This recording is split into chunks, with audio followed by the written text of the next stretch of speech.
എന്താണ് IVF? In vitro fertilisation. സ്ത്രീയുടെ ശരീരത്തിന് പുറത്തായിട്ട്, അതായത് ഒരു ലാബിൽ വെച്ച് സ്പേമും എഗ്ഗും കൂടെ ചേർത്ത് ഭ്രൂണത്തെ ഉണ്ടാക്കി അത് തിരിച്ച് ഗർഭാശയത്തിലേക്ക് മാറ്റുന്ന ഒരു ചികിത്സാ രീതിയാണ് നമ്മൾ IVF എന്ന് വിളിക്കുന്നത്. ഇനി IVF വേണ്ടി വരുന്ന സാഹചര്യങ്ങൾ എന്തൊക്കെയാണ്?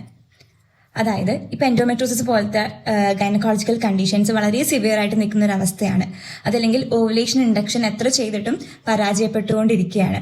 അതും അല്ലെങ്കിൽ അൺഎക്സ്പ്ലെയിൻഡ് ആയിട്ടുള്ള ഇൻഫെർട്ടിലിറ്റി, മെയിൽ ആവാം ഫീമെയിൽ ആവാം, അങ്ങനെയുള്ള കണ്ടീഷൻസിൽ, അല്ലെങ്കിൽ ഫെലോപ്പിയൻ ട്യൂബിൽ ബ്ലോക്ക് വരുന്ന അവസ്ഥ, അല്ലെങ്കിൽ അഡ്വാൻസ്ഡ് ആയിട്ടുള്ള മെറ്റേണൽ ഏജ്, ഇങ്ങനെയുള്ള കണ്ടീഷൻസിലൊക്കെയാണ് IVF വേണ്ടി വരുന്നത്. ഒരുപാട് സ്റ്റെപ്സിലൂടെയാണ് ഈ ഒരു പ്രൊസീജിയർ നടക്കുന്നത്.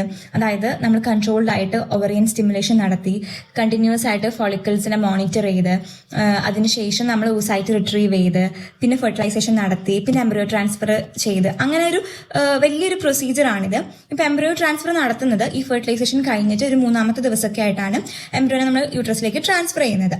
ഇതിന്റെ സക്സസ് റേറ്റിനെ കുറിച്ച് പറയുകയാണെങ്കിൽ 35 വയസ്സിന് താഴെയുള്ളവരിലാണ് ഇതിന്റെ സക്സസ് റേറ്റ് കൂടുതലും പറയുന്നത്. അതേപോലെ തന്നെ ഇതിന് കോംപ്ലിക്കേഷൻസും ഉണ്ട്. മിസ്കാരേജ് വരാം, മൾട്ടിപ്പിൾ പ്രഗ്നൻസി ആവാം, അല്ലെങ്കിൽ എക്ടോപിക് പ്രഗ്നൻസി ആവാം, അതല്ലെങ്കിൽ കുഞ്ഞിന് ലോ ബർത്ത് വെയിറ്റ് ആവാം. അങ്ങനെയുള്ള കോംപ്ലിക്കേഷൻസും ഈ ഒരു പ്രൊസീജിയറിനുണ്ട്. എങ്കിലും ഒരു കുഞ്ഞിനായി കാത്തിരിക്കുന്ന ദമ്പതികൾക്ക് ഒരു പുതിയ പ്രതീക്ഷയാണ് IVF.